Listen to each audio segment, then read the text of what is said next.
প্রধান উপদেষ্টা ডক্টর মোহাম্মদ ইউনূসের সাথে বৈঠকে বসেছেন বিভিন্ন দলের ২০ জন নেতাকর্মী এবং তারা কিন্তু ২০ জনই উচ্চ পর্যায়ের নেতা বিভিন্ন দলের এবং তারা কিন্তু আজকে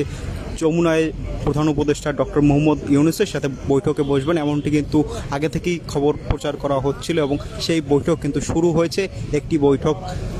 কিন্তু আজকে শুরু হয়েছে বিকাল ৫টায় এবং আরেকটি বৈঠক শুরু হওয়ার কথা ছিল বিকাল ৬টায়, কিন্তু আগের বৈঠকটি যেহেতু দীর্ঘায়িত করা হচ্ছে এজন্য কিন্তু আজকে দ্বিতীয় দফার যে বৈঠক সেই দ্বিতীয় দফার বৈঠকটি কিন্তু একটু দেরিতে শুরু হবে এমনটি কিন্তু জানিয়েছেন প্রধান উপদেষ্টার বাসভবনের ভিতর থেকে, এমন কিন্তু তথ্য এসেছে। এবং আজকে ২ দফায় কিন্তু সাক্ষাৎ করবেন প্রধান উপদেষ্টা ডক্টর মোহাম্মদ ইউনূসের সাথে ২০ জন বিভিন্ন দলের নেতা এবং এই ২০ জন যে বিভিন্ন দলের নেতাকর্মী তারা আজকে আসবেন এবং এই ২০ জনার কিন্তু দুটো দলে ভাগ হয়ে কিন্তু আজকে প্রধান উপদেষ্টা ডক্টর মোহাম্মদ ইউনূসের সাথে বৈঠকে বসবেন এবং এই দুটো দলের কিন্তু একটি দল মিটিংয়ে ইতিমধ্যে কিন্তু বসেছেন এবং এই একটি দলের কিন্তু ১০ জন নেতাকর্মী কিন্তু ভিতরে অবস্থান করছেন এবং প্রথম দফায় যারা রয়েছেন তারা রয়েছেন এলডিপির সভাপতি কর্নেল অলি আহমেদ, নাগরিক ঐক্যের সভাপতি মাহবুবুর রহমান মান্না, বিপ্লবী ওয়ার্কার্স পার্টির সেক্রেটারি সাইফুল হক এবং গণসংহতি আন্দোলনের যিনি সমন্বয়কারী জোনায়েদ সাকি এবং রাষ্ট্র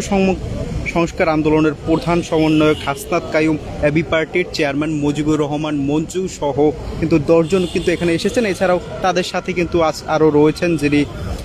বাংলাদেশ কমিউনিস্ট পার্টি সিপিবির সাবেক সভাপতি রয়েছেন মুজাহিদুর রহমান সেলিম, বাসদের কেন্দ্রীয় কমিটির উপদেষ্টা খালেকুজ্জামান ভুইয়া, জাতীয় গণফ্রন্টের সমন্বয়কারী টিপু বিশ্বাস ও জাতীয় সমাজতান্ত্রিক দল যেটি মূলত জেএসডি নামে পরিচিত সেই জেএসডি সাধারণ সম্পাদক শহীদ উদ্দিন মোহাম্মদ স্বপন, এই ১০ জন কিন্তু এখানে এই ডক্টর মোহাম্মদ ইউনূসের বাসভবন রাষ্ট্রীয় অতিথি ভবন যমুনার ভিতরে কিন্তু এখানে বৈঠকে বসেছেন এবং তারা কিন্তু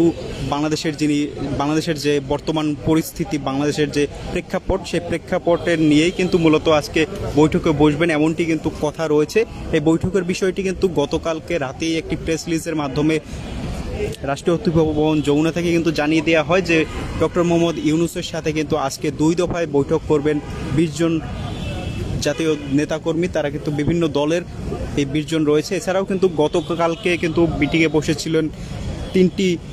বড় দলের যে নেতারা রয়েছেন, সেই বাংলাদেশের যে ৩টি বড় দল রয়েছে বর্তমানে সেই ৩টি দলের নেতারা কিন্তু বসেছেন। সেই ৩টি দল হচ্ছে বিএনপি, জামাতে ইসলামী বাংলাদেশ এবং বাংলাদেশ নাগরিক পার্টি অর্থাৎ এনসিপি। এই ৩টি দলের যে একটি বৈঠক ছিল সেই বৈঠকটি কিন্তু গতকালকে অনুষ্ঠিত হয়ে গেছে, অর্থাৎ যে জরুরি বৈঠকটি ছিল বাংলাদেশে যে একটি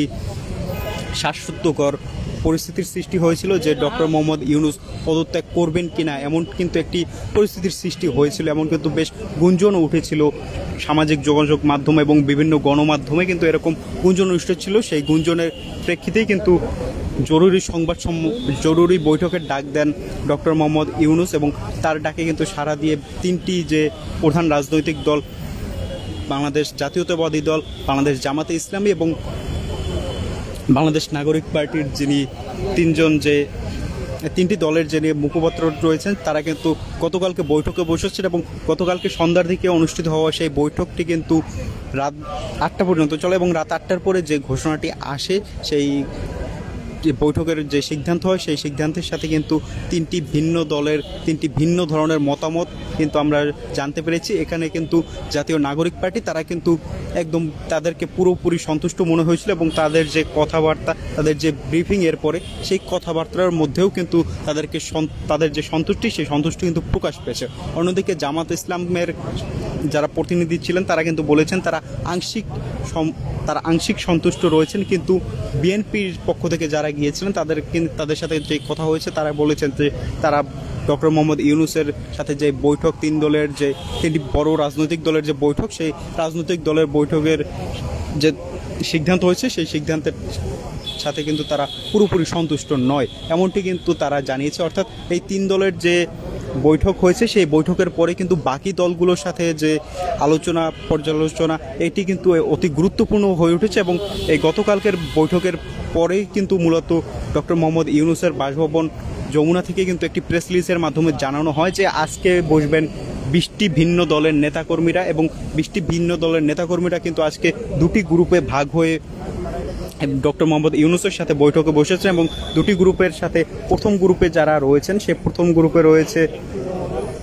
এলডিপি সভাপতি কর্নেল অলি আহমেদ, নাগরিক ঐক্যের সভাপতি মাহবুবুর রহমান মান্না, বিপ্লবী ওয়ার্কার্স পার্টির সেক্রেটারি সাইফুল হক, গণসংহতি আন্দোলনের জোনায়েদ সাকি, রাষ্ট্র সংস্কার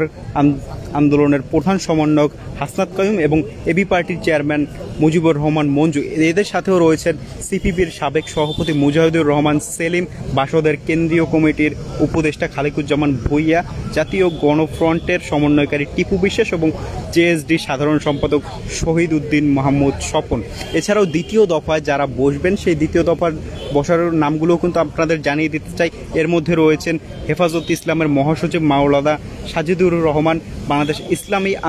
ইসলামী আন্দোলন বাংলাদেশের আমির মুফতি সৈয়দ মোহাম্মদ রেজাউল করিম, বাংলাদেশ খেলাফত মজলিসের আমির মাওলানা মামুনুল হক, খেলাফত মজলিসের মহাসচিব আহমেদ আব্দুল কাদের, হেফাজত ইসলামের যুগ্ম মহাসচিব মাওলানা আজিজুল হক, ইসলামাবাদী ইসলামে ওলামায়ে বাংলাদেশ এর মহাসচিব মাওলানা মঞ্জুরুল ইসলাম আফেন্দি, গণ অধিকার পরিষদের সভাপতি নুরুল হক নূর, বাংলাদেশ নেজামে ইসলাম পার্টির জাতীয় নির্বাহী পরিষদের মহাসচিব মৌলানা মুসা বিন ইজহার ও ইসলামী ঐক্য জোটের মহাসচিব মুফতি শাখাওয়াত ইসলাম রাজি। অর্থাৎ এই যে দুটো গ্রুপে ভাগ হয়ে যে আজকে 20 জন বিভিন্ন দলের নেতা তারা কিন্তু আজকে ডক্টর মোহাম্মদ ইউনূসের সাথে বৈঠকে বসেছেন। সেই 20 জন নেতাদের মধ্যে কিন্তু 10 জন অলরেডি ভিতরে অবস্থান করছেন এবং তাদের যে সেই বৈঠকটি কিন্তু বিকাল 5টার পরে শুরু হয়েছে এবং দ্বিতীয় দফায় যে বৈঠকটি সেই বৈঠকটি কিন্তু 6টায় শুরু হওয়ার কথা ঠিক ছিল, কিন্তু সেটা কিন্তু প্রথম মিটিংটি যেহেতু বিলম্বিত হচ্ছে এবং প্রথম মিটিংটি যেহেতু দীর্ঘায়িত করা হচ্ছে, সেটি যেহেতু সময় বাড়ানো হয়েছে, এজন্য কিন্তু দ্বিতীয় দফায় যে বৈঠকটি রয়েছে সেই দ্বিতীয় দফার বৈঠকটি কিন্তু শুরু হতে দেরি হচ্ছে। অর্থাৎ সেটি কিন্তু ধারণা করা যায় যে প্রথম দফার যে বৈঠকটি রয়েছে সেই প্রথম দফার যে বৈঠকটি শেষ হওয়ার পরেই কিন্তু মূলত দ্বিতীয় দফায় যারা বৈঠক করবেন তারা ভিতরে প্রবেশ করবেন এবং প্রথম দফায় যারা বৈঠক করবেন তারা বাইরে এসে তাদের মিটিংয়ের যে বিস্তারিত তথ্য, তাদের যে সন্তুষ্টি অসন্তুষ্টির কথা সেটি কিন্তু গণমাধ্যম কর্মীদের সাথে জানাবেন এবং সেটি কিন্তু আপনাদেরকে জানিয়ে দেওয়ার চেষ্টা করব বাংলা এফএম লাইভের সাথে আমি ছিলাম দীপ্রজয়, রাষ্ট্রীয় অতিথি ভবন যমুনার সামনে থেকে।